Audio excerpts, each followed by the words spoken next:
नमस्कार, मैं शालिनी और आप देख रहे हैं नेशन न्यूज। आपकी आवाज आई। बढ़ते हैं आज की बड़ी खबर की ओर। दिव्यांग को नहीं मिल रही थी पेंशन। समस्या सुनते ही सीएम योगी ने हाथों हाथ करा दिया समाधान। दिव्यांग गोपाल और श्यामपाल पेंशन की उम्मीद लेकर गुरुवार को मुख्यमंत्री आवास के जनता दर्शन में पहुंचे। मुख्यमंत्री योगी आदित्यनाथ ने दिव्यांग के पास आकर पूछा, आपको क्या कष्ट है? दिव्यांग ने कहा वह कई दिनों से अपने जिले में चक्कर अफसरों के चक्कर काट रहे हैं, लेकिन दिव्यांग पेंशन नहीं मिल रही। मुख्यमंत्री ने पूछा, आप किस जिले में आए हैं?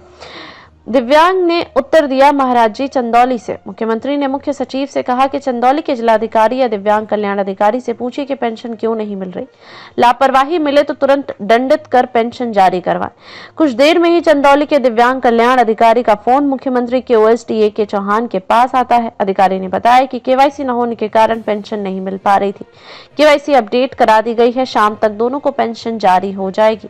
लंबे अंतराल के बाद मुख्यमंत्री योगी आदित्यनाथ गुरुवार को जनता की समस्याएं सुनने के लिए जनता दर्शन कार्यक्रम में उपस्थित हुए। विभिन्न जिलों से 112 नागरिकों ने 88 प्रार्थना पत्र दिए।